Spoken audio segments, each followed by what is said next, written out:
Hello everyone, my name is Carla Sproul, and today I will be providing you with a brief telehealth training.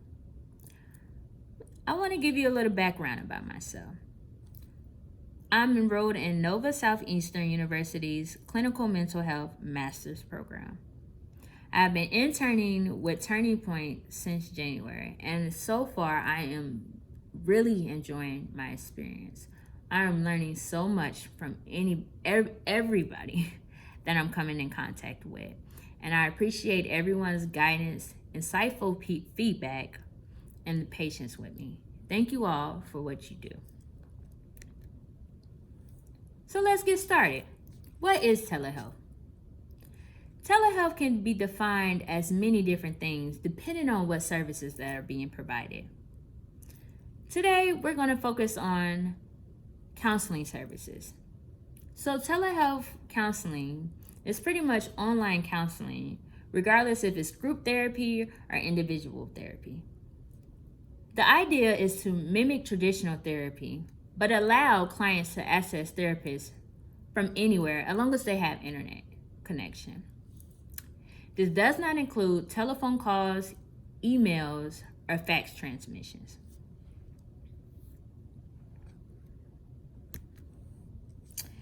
Now that we are familiar with the definition of telehealth, it is important to become familiar with Florida's law. So pretty much telehealth services became effective in Florida on July 1st, 2019. This includes telehealth services, patient evaluations, record keeping, and controlled substance prescribing. So now let's transition into the equipment that's required.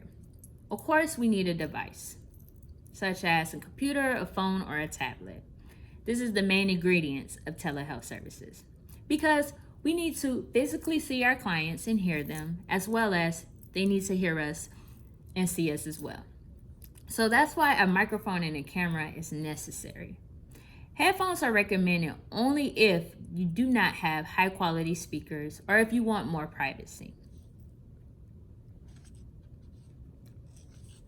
Okay, so now we address the equipment.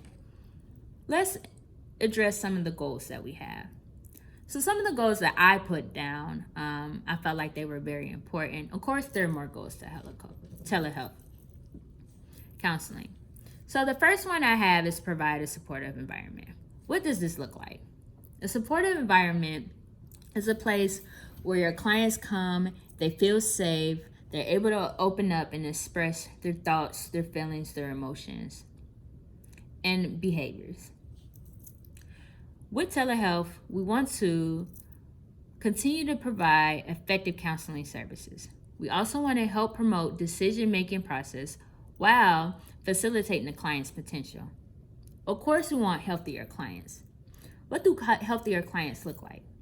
Healthier clients open up more, they're achieving goals, they're satisfied with therapy, and they're making progress. Telehealth also promotes happier staff. We want happier clinicians. We want our clinicians comfortable. We want them to be able to support our clients. We want to be able to work well with our clients. And we want to be able to work our clients out of a job eventually so that they'll be able to have positive thoughts for themselves when they're going through a hard time.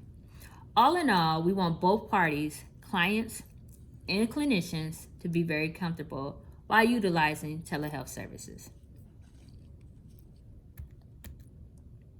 Okay, so now let's learn a few fun facts.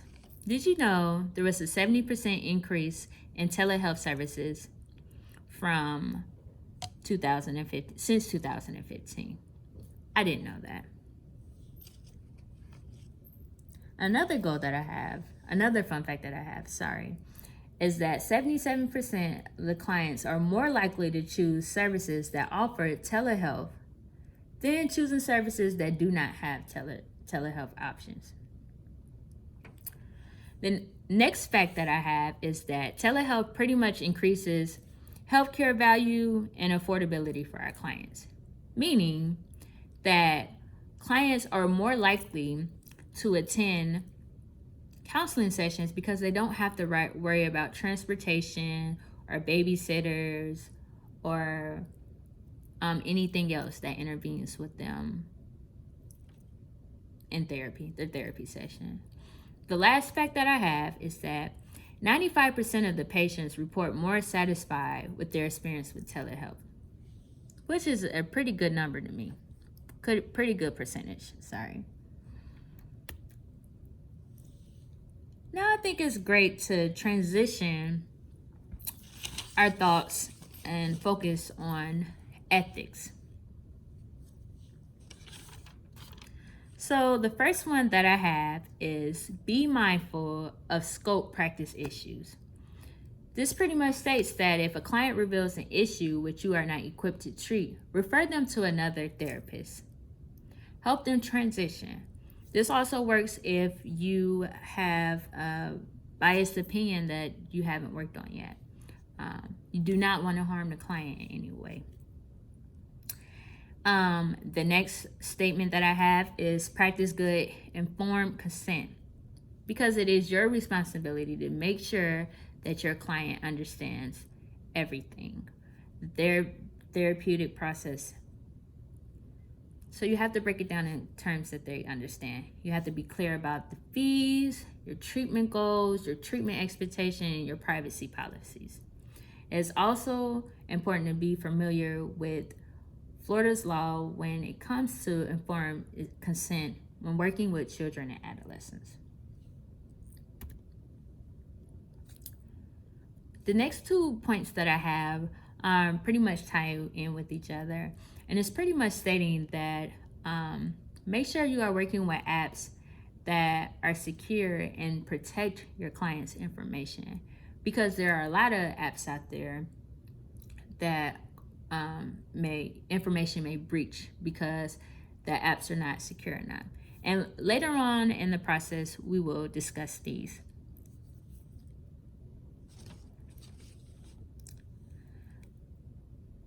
Another point that I put in the PowerPoint is know your clients.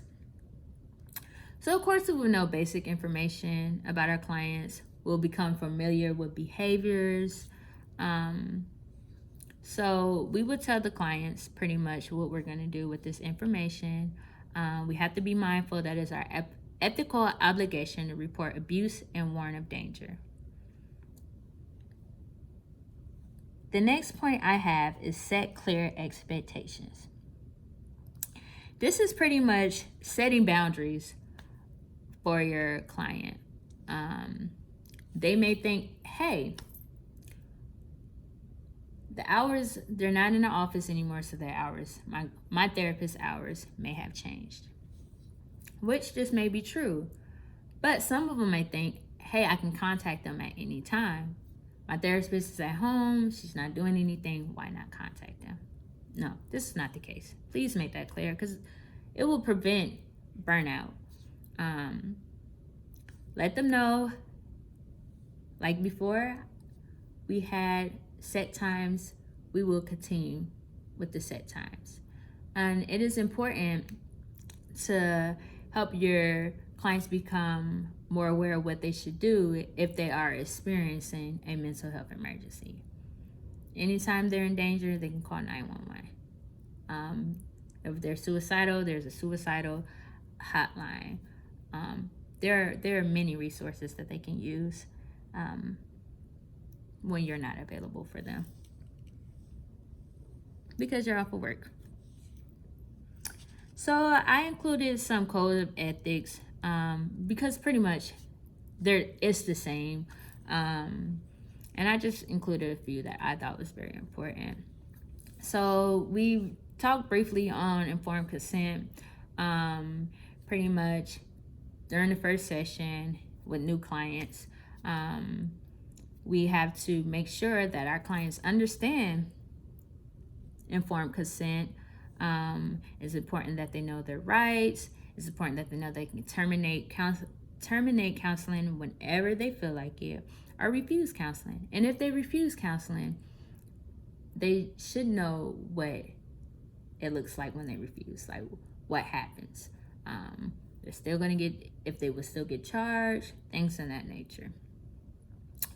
The next code of ethic that I put up there was pretty much stating that you have to explain confidentiality to your clients as well, and also become an advocate for your clients. One way to become an advocate is keep confidentiality. You also do not want to hinder your client's growth or development. A very important one that I included was stating that please refrain from imposing your values or your beliefs on your client because this causes harm to your client. We're there to help the client, help them become the best version that they want to be. We're not shifting their brains into thinking like you. Of course, we have to respect confidentiality. And with new clients and sometimes with clients that we see on a regular, we have to explain what this looks like. For me, this will look different. Because I am an intern, I do let my clients know that my supervisor reviews the cases with me, and we discuss different things. And my clients are okay with this. So I would share my information with either Christine, Christina, or Joanne because they supervise me. I also let my clients know that if I suspect child abuse or elder abuse, that I have to report it. If I suspect harm to themselves or others, I have to report that as well. And also, if I am subpoenaed with information and have to go to court, I'm court ordered, I have to present that information as well. The last note that I put that always stay on top of documentation. I know at home it may be a little harder to keep up with documentation, or it may not be. But it's important to as soon as you get done, put it in a safe place and return it to the office whenever you have a time, because we want to keep our files up to date. And I was always taught, if it's not completed or if it isn't in the chart, that means it never happened. And we never know who will come and view the charts at what times.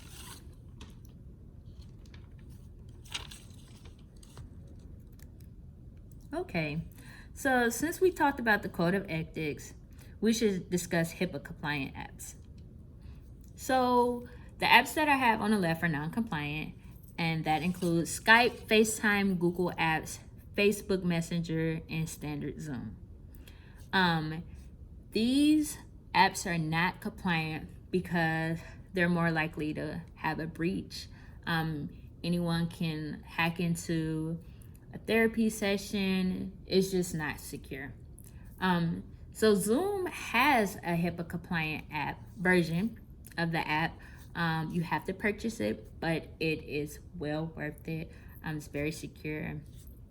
You will not have to worry about breaches or anything in that nature. So I found 4 additional apps that I never heard of, and I just like to give a brief description and they are all HIPAA compliant. So the first app, the second app I have is VT Connect. VT Connect was created in 2009. It is a secure, simple, and affordable HIPAA-compliant telehealth platform. Some of the features include group sessions, payment integration, e-signature document sharing, encrypted private messaging, and customized branding. The platform is simple to use and easy to set up. There is a live support team available to assist you with every step of the way. Plans are available for any size practice. There are no monthly limits, no contracts required, and you can get your first month free. Doxy.me. Doxy.me is really one of the most popular options available. They are designed specifically for telehealth. There are no downloads, just a link to your client via email, and they are directly entered into an encrypted online office. So basically, this is pretty much like Zoom, the compliant, HIPAA compliant version. No downloads. Okay, confusing. Zoom, you have to download. Doxy.me, you go online, you make your account, you copy the URL, you send a link to your client. Your client clicks on the link, and they're in an encrypted online office. And this app is free. The next app I have is Telehealth.com. Telehealth was built specifically for mental health providers. The service was founded by 2 therapists and a technology expert. They have easy setup for both clients and providers, and the connection is incredibly clear. Clients even get to wait in their session in an online waiting room. Sounds pretty cool. You can schedule sessions online and accept payments through their service. There are several price packages that start at only $30 a month. There's also a 15-day free trial. WeCounsel.com. WeCounsel also has an emphasis towards the behavioral health field. Along with being HIPAA compliant, they also surpass industry encryption standards. They allow providers to accept payments through the site and also have scheduling capabilities. Plans start at $25 a month and go up from there, based on punctuality. There are also a 30-day free trial. So if you want to give some of these apps a chance, here they are. If you're okay with Zoom, that's okay too. I know I'm more familiar with Zoom. Okay, now I would like to transition our focus on disadvantages and advantages of telehealth services.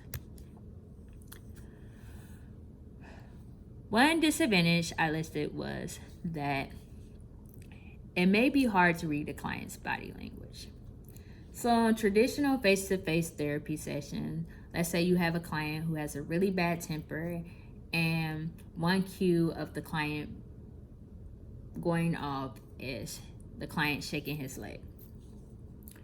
So let's say when a client shakes his leg, the client then gets up and throws everything and curses and hits the wall. However, when you identify the client shaking his leg, you're able to go through deep breathing exercises and other internal or external coping skills to help calm the client down. So if the client is on a computer, or if the client is on any other device, you may not be able to see the client shaking his leg. So we have to pay attention to other cues such as silence, tone of voice, facial expressions. Look to see if the client's face is tense, anything in that nature, which is hard. And sometimes we may not see everything. Another disadvantage I have is that both clients and therapists can become easily distracted. Let's say it's a client who isn't really feeling therapy, doesn't really want to go to therapy, so they're constantly in their phones, or constantly talking to other people, or constantly putting you on mute. So you would have to find some creative ways to get them interested via online. Another disadvantage I put was that a client might have a hard time finding a private area. Some clients have, small homes or more people in the household. So it's very important for you to encourage your client to find this private setting, because overall it will impact their mental health. And do we want a positive impact, or do we want a negative impact? Sometimes people are not able to speak up when other family members or other people are around. They may not feel comfortable. So it's very important to encourage the client to find a private area, maybe get headphones, and if they have to leave the home, even if it's go outside in the backyard. I stated that reimbursement was a con because some insurances don't pay for telehealth services, and I know a lot of insurances are ending their payments in mid-July. The last disadvantage I put on there was that some clients are not comfortable with telehealth services. Some clients are saying, you know what, I'll just wait until traditional therapy starts again because I don't feel comfortable with technology, or I'd rather see you face to face, or maybe I don't know how to work technology. And I know that you all have a plan with your clients to work things out. Now, let's look at the benefits of telehealth services. Telehealth offers a range of benefits for both therapists and clients. It makes mental health care easier and more convenient to access and provide. Flexible schedule. With telehealth, you can have secure, real-time, two-way communications with your clients anytime and anywhere. You can conduct sessions during times that best fit your schedule and your client's schedule. Convenience.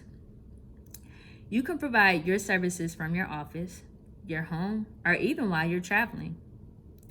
While telehealth, you are no longer stuck by your physical location. You can easily connect with your clients as long as you have internet connection and a camera. Great access.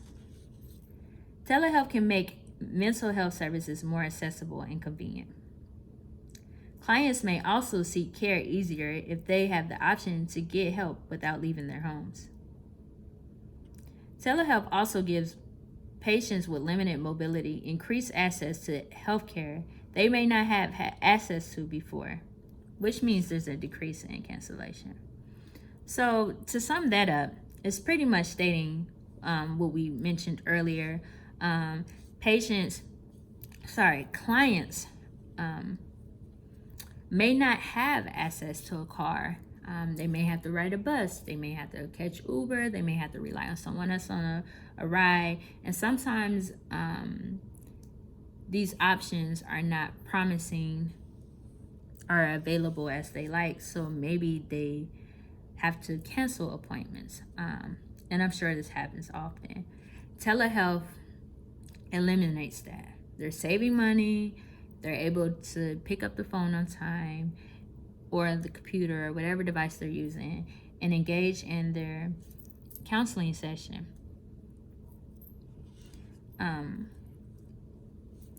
Telehealth reduces daily stressors because clients are able to work with their clients and attend their appointments. And also, you're able to remain safe because you're practicing social distancing, and you would not have to worry about attaining germs from other people and things in that nature. So one question one may have is, how do I transition my practice to a telehealth service delivery system? Now, of course, you all are familiar with this because a lot of you have enrolled in telehealth services. So pretty much the points are: review the ACA Code of Ethics on telehealth and use the proper technology. Ensure that you are trained and you're well aware of HIPAA compliance, informed consent, and ensuring that this service delivery is appropriate for your client. Which is pretty much tying in with C. Make sure that your client is appropriate to engage in counseling via telehealth. Complete conformed consent with the client, and make sure that they understand how to use technology. The last thing that I think is very important is, if your client denies telehealth services, respect their choice. Try not to force it on them. If they have to come in the office, do that via telephone, that's fine. But remember, that is not telehealth services.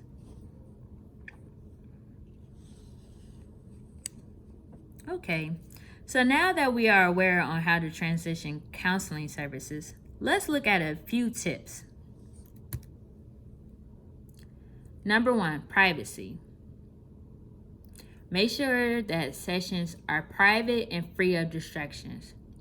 You want to make sure that no one else can hear your conversation between you and your client, and vice versa. Encourage your clients to prevent others from hearing their conversation as well. Noise level. Ensure that there are no noises that could be distracting to you or your client during your session.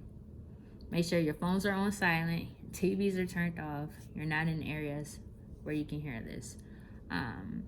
So some examples of noisy distractions are doorbells, noises from outside, like someone cutting the grass, children playing outside, TVs, radios, and other conversations, etc. Clothing. Dress professionally. Now, I know we are at home, but we have to remember we are still at work.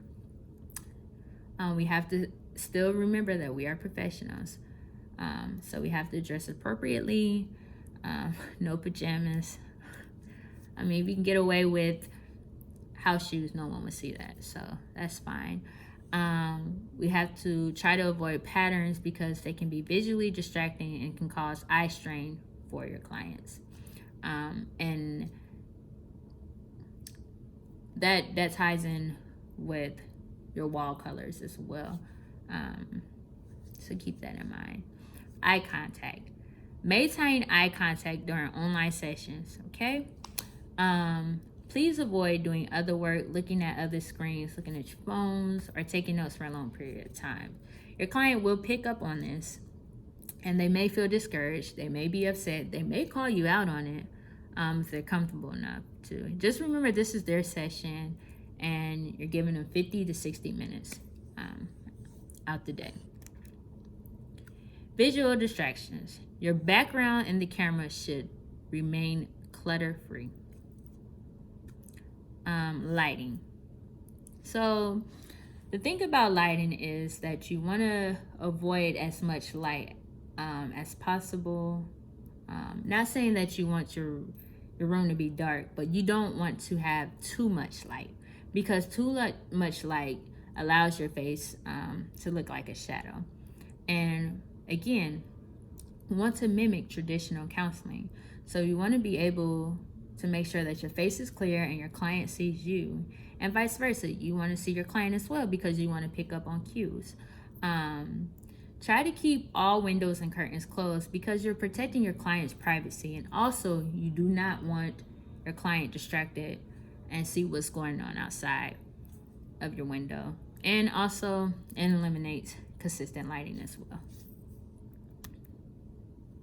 Okay, so since we have talked about telehealth services and what that would look like, I think it's best to talk about how things will look when we return back to providing therapy in the office.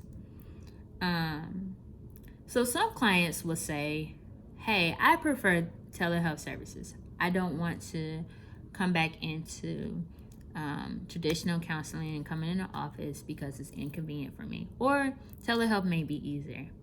That's okay. You will work with the client on their schedule and work with their insurance and figure out what works best for them. I'm sure it will play out well. Okay, so when coming into Turning Point, we are going to ensure everyone's safety by taking the proper precautions. So both clinicians and clients will have their temperatures taken. If anyone has a fever, we have to reschedule the session. We do not want anyone sick, and the fever is a sign of COVID. So again, we're trying to eliminate that. We're also practicing social distancing. So with that being said, we will encourage clients to not bring any extra guests or anyone with them. Social distancing will occur within the waiting room and in the therapy session, meaning that people will remain 6 feet away from each other, because that's what is recommended. We want to always remember that we are sanitizing our hands and washing our hands as often as possible. We want to be mindful of our symptoms and of COVID symptoms, and if anyone is experiencing symptoms, we strongly encourage that you do not come to the office. Clients and both counselors. So some of the symptoms include headache, sore throat, shortness of breath, diarrhea, muscle pain, fever, congestion or runny nose, fatigue, and chills. At all times, we're asking both clients and clinicians to wear masks as well. Yay! You guys have survived the brief training for telehealth services. Just remember, our mission is working together, turning lives around. Thank you all, and please remain safe. Have a great day.